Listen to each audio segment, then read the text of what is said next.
السلام علیکم ورحمۃ اللہ وبرکاتہ۔ جب ہم اپنے آپ کو ایک بہتر مسلمان بنانے کی کوشش کرتے ہیں، دین پر صحیح پریکٹس کرنے کی کوشش کرتے ہیں، تو اکثر ہمارے اپنے چاہنے والے کچھ ناراض سے ہو جاتے ہیں، کیونکہ اب ہمارے طور طریقے ان سے مختلف ہو گئے ہیں۔ کچھ اس لیے ناخوش ہوتے ہیں کیونکہ شاید آپ وہ کر پا رہے ہیں جو ان سے نہ ہو سکا، اور کچھ اس لیے خفا ہوتے ہیں کیونکہ وہ ان باتوں کو غیر ضروری یا دین کا حصہ ہی نہیں سمجھتے، اور کچھ تو اللہ کے بارے میں مختلف تنقید کرتے ہیں۔ تو ہم ان سے کس طرح کے برتاؤ کی توقع کریں؟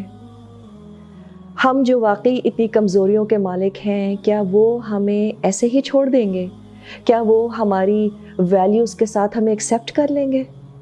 ہمیں ضرور لوگوں کی تنقید کا سامنا کرنا پڑے گا، اور یہ تنقید کبھی کبھی بہت ہی تکلیف دہ اور دل توڑنے والی بھی ہو جاتی ہے۔ And sometimes it shows no sign of ending. اگر آپ کو لوگوں سے تعلقات نبھانے ہیں، ان کے حقوق ادا کرنے ہیں، ان کے دل جیتنے ہیں، تو انہی لوگوں سے تنقید کے لیے تیار رہنا بہت ضروری ہے۔ Be mentally prepared for it.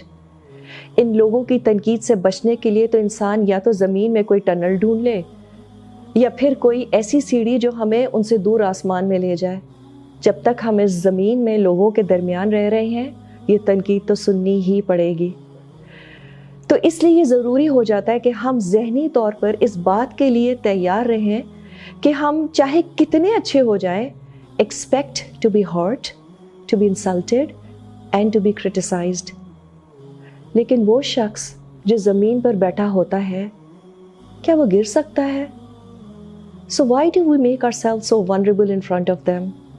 وہ شاید ہم سے تب تک راضی نہ ہوں گے جب تک ہم ان کو خوش کرنے کی خاطر اپنی اچھی باتوں کو، اپنی نیکیوں کو چھوڑ نہ دیں گے۔ اور وہ لوگ جو پیپل کانشیس ہوتے ہیں، وہ لوگوں کی خوشی کی خاطر اپنے آپ کو ورتھ لیس بنا لیتے ہیں، اپنے اصول، اپنی اسٹرینتھس کی قربانی دے دیتے ہیں۔ And this is exactly what they want from you۔ تو اب رہنا تو انہی لوگوں میں ہے، پھر انسان کیسے ان سے ڈیل کرے؟ اپنے طریقوں میں پہلے سے زیادہ اٹل، اور ان سے ڈیلنگ میں پہلے سے زیادہ نرمی۔ آسان ہے؟ بالکل نہیں۔ لیکن اللہ نے قرآن میں کیا فرمایا ہے؟ ام حسبتم ان تدخلوا الجنہ ولما یأتکم مثل الذین خلوا من قبلکم؟ کیا تم لوگوں نے یہ سمجھ رکھا ہے کہ یوں ہی جنت میں داخل ہو جاؤ گے، حالانکہ ابھی تم پر وہ سب کچھ نہیں گزرا ہے جو تم سے پہلے ایمان والوں پر گزرا تھا؟ تو ہمیں کون سی بدر اور احد کی جنگیں لڑنی ہیں؟ کوئی آپ کا زیادہ سے زیادہ کیا بگاڑ سکتا ہے؟ کچھ سخت الفاظ، کچھ بے رخی، کچھ مذاق اڑانا، that's it۔ So if you are wounded by their words, forgive them in the most beautiful manner. Love and care for them even more. Their disapproval for you will only increase you in your worth and merit۔ آپ ان کو چپ تو نہ کرا پائیں گے، لیکن آپ اپنے ایمان کی اسٹرینتھ کی وجہ سے ضرور اپنے اس راستے پر آگے بڑھتے چلے جائیں گے۔ Because if you desire to be accepted by all and loved by all, your desire is unattainable۔ So let their criticism become the fuel for you to reach excellence in what you believe in۔